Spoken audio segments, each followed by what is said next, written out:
أعوذ بالله من الشيطان الرجيم. بسم الله الرحمن الرحيم. إنا نحن نزلنا الذكر وإنا له لحافظون. اللہ تبارک و تعالی اس آیت کریمہ میں یہ ارشاد فرماتا ہے کہ ہم نے ہی اس قرآن کو نازل فرمایا ہے اور ہم ہی اس کے حفاظت کرنے والے ہیں۔ دیکھو، یہ آسمانی کتابوں میں سب سے آخری کتاب ہے۔ اس سے پہلے بھی اللہ تعالیٰ نے بہت ساری کتابیں نازل کی، جیسے مشہور کتاب تورات، زبور، انجیل۔ ان کتابوں میں لوگوں نے تحریف کر ڈالا۔ تحریف کہتے ہیں اس کے الفاظ کو بدل ڈالا، یعنی اپنے جانب سے اپنے طرف سے شریعت کو بنا لیا گیا، بدل ڈالا۔ اس کے جو قانون تھے، آسمان سے جو قانون آئے تھے، اس کو بدل کر کے دنیا والوں نے اپنے جانب سے، اپنے حساب سے، اپنی آسانی کے لیے لوگوں نے ایک قانون بنا لیا۔ اس لیے اللہ تعالیٰ نے جب آخری نبی کو بھیجا، کیونکہ اب نبی کا سلسلہ ختم، رسول کا سلسلہ ختم، تو آخری کتاب بھی جب نازل کیا اللہ تعالیٰ نے، تو یہ وعدہ کیا کہ اب پہلے جیسے کام ہوا ہے اب وہ کام ہونے والا نہیں ہے، اب ہم اس کی حفاظت کریں گے۔ اللہ نے اس قرآن کی حفاظت کی ہے۔ آج دنیا جو ہے، لوگ قرآن کو جلاتے پھرتے نظر آتے ہیں۔ آپ کو سوشل میڈیا میں دیکھنے کو بھی ملتا ہوگا، لوگ یہ سمجھتے ہیں قرآن کو جلا دیں گے، قرآن کے نسخوں کو، قرآن کے پنوں کو جلا دیں گے، قرآن ختم ہو جائے گا، دنیا سے مٹ جائے گا۔ یہ ان کی بھول ہے۔ اللہ تعالیٰ نے اس کی جو حفاظت کی ذمہ داری لی ہے، یہ مختلف انداز میں لی ہے۔ یہ ضروری نہیں کہ یہ کتاب رہے تبھی اس قرآن کی حفاظت ہوگی۔ جلا دیا جائے کوئی فرق پڑنے والا نہیں، کیونکہ اللہ تعالیٰ اس قرآن کو سینہ بسینہ اللہ نے حفاظت کی ہے۔ اب دیکھو، محمد کے دل میں اللہ تعالیٰ نے اس قرآن کو نازل کیا، اتارا۔ اس کے بعد صحابہ اس قرآن کو یاد کیے، صحابہ کے بعد تابعی یاد کر لیے، تابعی کے بعد تبع تابعی، اس کے بعد ہمارے اسلاف دھیرے دھیرے سب کے سینوں میں۔ آج دیکھو دنیا میں کتنے حفاظ کرام ہیں۔ رمضان کا جب وقت آتا ہے تو کتنے حفاظ کرام کو مسجد نہیں ملتی تراویح پڑھانے کے لیے، اتنی بھیڑ ہے حفاظ کرام کی، وہ ایسے ہی گھر پہ پڑے رہتے ہیں، کوئی جگہ نہیں مل رہی ہے کہ کہیں پہ میں تراویح سناؤں۔ سوچو کتنے حفاظ کرام اس روئے زمین پر ہیں۔ ایسے ہی اللہ تعالیٰ حفاظت کرواتا ہے اس قرآن کی، نسخے کی کوئی فرق نہیں، سینے میں اللہ تعالیٰ نے دے دیا۔ اور یہ سینہ جب اللہ تعالیٰ نے سینے میں دیا ہے تو پھر وہ کسی کے سینے میں ڈالتا ہے، اور یہ سینہ بسینہ قیامت تک چلتا رہے گا۔ یہ اللہ کی حفاظت ہے۔ اس طریقے سے اللہ تعالیٰ قرآن کی حفاظت کیا۔ ہاں، دنیا میں کچھ فرقے وجود میں آئے، اب بھی وجود میں آئے، کہ وہ قرآن کے معنوی تحریف کرتے ہیں۔ اب جیسے انا نحن نزلنا الذکر وانا لہ لحافظون، تو اس کا معنی یہ ہوا کہ ہم نے ہی اس قرآن کو نازل کیا ہے اور ہم ہی اس کی حفاظت کرنے والے۔ لوگ اس کے معنی کو چینج بھی کرتے ہیں۔ معنوی تعریف آج بھی موجود ہے، اسی لیے یہ جو فرقے بنے ہوئے ہیں یہ معنوی تعریف کرتے ہیں۔ اس کے معنی اور مفہوم جو ہے وہ دوسروں کو الگ انداز میں بتاتے ہیں، غلط بتاتے ہیں، جس کے انداز میں یہ فرقے وجود میں آئے۔ لیکن یاد رکھے، یہ معنوی تحریف سے کوئی فرق نہیں پڑتا۔ اللہ تعالیٰ ہر دور میں، ہر زمانے میں ایک ایسی جماعت رکھی ہے جو ان غلط معنوی تحریف کرنے والوں کو پکڑتا ہے اور ان کو گرفتار کرتا اور بتاتا ہے صحیح معنی یہ ہے۔ اور صحیح معنی اور مفہوم کون بتائے گا؟ اللہ تبارک و تعالیٰ اور اس کے پیغمبر بتائیں گے۔ اللہ نے کہا، جب نبی کریم صلی اللہ علیہ وسلم کے اوپر قرآن نازل ہو رہی تھی تو نبی صلی اللہ علیہ وسلم کیا کرتے تھے؟ قرآن کو جلدی جلدی پڑھتے تھے کہ ہم کو یاد ہو جائے، ریپیٹ کرتے تھے۔ جب جبریل امین آ کر کے پڑھتے تھے تو آپ صلی اللہ علیہ وسلم جلدی جلدی پڑھتے تھے تاکہ ہمیں یاد آ جائے، کہیں بھول نہ جائے۔ اللہ نے کہا کہ آپ اپنے زبان کو تیزی سے نہ چلائیں، ان علینا جمعہ و قرآنہ، اس قرآن کو جمع کرنا یہ ہماری ذمہ داری ہے، اس کا معنی اور مفہوم کو بتانا یہ ہماری ذمہ داری ہے۔ اس سے کیا پتہ لگا کہ قرآن کا جو معنی اور مفہوم اللہ نے ہی بتایا ہے، اور اللہ نے جو بتایا اپنے پیغمبر کو بتایا اور پیغمبر نے جو مانا اور مفہوم کیا وہی صحیح ہوگا نا. دنیا والے کتنے بھی عربی گرامر کو جانتے ہو اور عربی کے حساب سے اس کا ترجمہ کر دے, نہیں چلنے والا. جو اللہ اس کے رسول نے کیا وہی ترجمہ چلے گا. تو بہرحال اللہ تعالیٰ اس قرآن کی حفاظت کی ذمہ داری لیے اور ہم نے بتایا کہ کس طریقے سے اللہ تعالیٰ اس قرآن کی حفاظت کرتا ہے. آج کی دنیا میں انسان دولتوں کے چکر میں پڑا ہوا, اس کے باوجود آپ دیکھیں گے حفاظ کرام کی لاتعداد لاکھوں میں لوگ حفاظ کرام آپ کو مل جائیں گے. یہ اللہ تعالیٰ کی طرف سے ایک بہت بڑی نشانی ہے, اس کی حفاظت کی بہت بڑی دلیل ہے.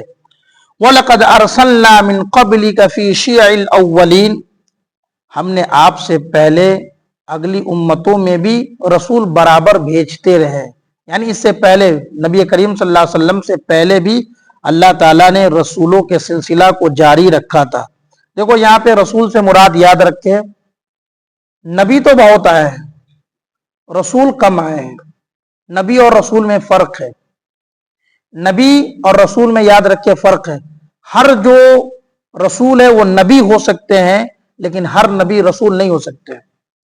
رسول جو ہوتے ہیں ان کو نئی کتاب دی جاتی ہے, ایک نئی شریعت دی جاتی ہے, اور نبی کو نئی شریعت نہیں ملتی, وہ پچھلے نبیوں کے پیغام کو لے کر کے آتے ہیں. جیسے موسیٰ علیہ السلام یہ نبی بھی ہیں رسول بھی ہیں. یاد رکھیے ہر رسول نبی ہو سکتے ہیں لیکن ہر نبی رسول نہیں ہو سکتے. آدم علیہ السلام رسول نہیں ہے, وہ نبی ہے. آدم علیہ السلام رسول نہیں ہے. سب سے پہلے رسول کون آئے اس دنیا میں؟ کون ہے سب سے پہلے رسول؟ کون ہے اس دنیا میں؟ حضرت نوح علیہ السلام. یاد رکھیے حضرت نوح علیہ السلام سب سے پہلے رسول ہے. اللہ تعالیٰ نے جب رسول کے سلسلہ کو جاری رکھا تو حضرت نوح علیہ السلام کو سب سے پہلا رسول بنایا. تو اللہ تعالیٰ نے یہاں یہی کہا کہ اے پیغمبر ہم نے آپ سے پہلے برابر رسولوں کو بھیجتے رہے ہیں. وَمَا يَأْتِيهِم مِّن رَّسُولٍ إِلَّا كَانُوا بِهِ يَسْتَهْزِئُونَ, لیکن جو بھی رسول ان کے پاس میں آتا تھا وہ لوگ ان کا مذاق اڑاتے تھے. کس انداز میں مذاق اڑاتے تھے؟ یہ دیکھو نبی صلی اللہ علیہ وسلم کو تسلی دی جا رہی ہے. کیوں تسلی دی جا رہی ہے؟ جب اللہ کے نبی صلی اللہ علیہ وسلم لوگوں کو دعوت دیتے تھے, ایک اللہ کی طرف بلاتے تھے, تو لوگ مذاق اڑاتے ہیں, دیکھو ہم لوگ اتنے بتوں کا پوجا کرتے, یہ اکیلا آ گیا ایک اللہ کی طرف بلانے والا. ہوتا نہیں, کوئی ایک آدمی, پورا سماج اگر گندا ہو, کوئی ایک آدمی اگر صحیح ہو, اس کو ہدایت کی طرف بلانے والا ہو, تو پورا سماج مل کر کے اس آدمی کو کیا کرتا ہے؟ شرمندہ کرتا ہے, اس کا مذاق. اس سے بڑا اللہ والا تو کوئی ہے ہی نہیں, تو ہی لگتا ہے کہ بہت بڑا دیندار ہے, تو ہی اللہ کا ولی بن کر کے آیا. ایسے مذاق اڑاتے تھے پیغمبر کا. تو اللہ تعالیٰ نے پیغمبر کو تسلی دی اور کہا کہ اے پیغمبر کہ جو آپ کا مذاق اڑایا جا رہا ہے, یہ مت سوچیے کہ صرف آپ کا مذاق اڑایا جا رہا ہے. آپ سے پہلے جتنے بھی رسول آئے ہیں ان سب کا ان لوگوں نے مذاق اڑایا. آپ کا اڑا رہے ہیں تو کیا کوئی نئی بات نہیں ہے, یہ تو انہی کے نسل سے چلے آ رہے ہیں, ان کا بھی مذاق اڑایا اور آپ کا بھی مذاق اڑا رہے ہیں. اس لیے آپ تسلی سے کام لیجئے. کذالک نسلکہ فی قلوب المجرمین, اسی طرح اللہ تبارک و تعالی مجرموں کے دلوں میں یہ ساری باتیں ڈالتا رہتا ہے. یہ جو مجرمین اللہ تعالیٰ نے کیوں کہا؟ جو رسول کا مذاق اڑاتے ہیں اللہ تعالیٰ نے اس کو مجرم کہا ہے. یہی مجرم ہے, یہ کفر اللہ تعالیٰ نے ان کے دلوں میں ڈال دیا ہے. ان کفر کی وجہ سے, ان دشمنی کی وجہ سے وہ رسولوں کا مذاق اڑاتے ہیں. اور یہ جب رسولوں کا مذاق اڑاتے ہیں تو یاد رکھیں ان کی سزا پہلے لوگوں کو بھی سزا ملی تھی, اللہ نے ہلاک کیا تھا, ان کو بھی اللہ ہلاک کرے گا. ان کو اللہ نے مجرم قرار دیا ہے اور اللہ تعالیٰ نے ان کی قسمت میں یہی رکھا ہے کہ وہ دشمنی کرتے رہے پیغمبروں سے, رسولوں سے, اور اللہ تعالیٰ کے ولیوں سے دشمنی کرتا پھرے. لا یؤمنون به وقد خلت سنت الاولین, یہ لوگ ہرگز ایمان لانے والے نہیں ہیں. جن ابو جہل کے چکر میں آپ پڑے ہوئے ہیں, جن ابو لہب کے چکر میں آپ پڑے ہوئے ہیں, امیہ بن خلف کے چکر میں آپ پڑے ہوئے ہیں, یہ لوگ ایمان لانے والے نہیں ہیں. وقد خلت سنت الاولین, یقیناً اگلوں کا طریقہ گزرا ہوا ہے. یعنی جو پہلے امتیں گزر چکی ہے ان کے ساتھ جو انجام ہوا تھا یہ انجام ان کے ساتھ بھی ہونے والا ہے, ان کے ساتھ بھی وہی سزا ہونے والی ہے. اور یہ لوگ جو پہلے لوگوں نے ایمان نہیں لایا تھا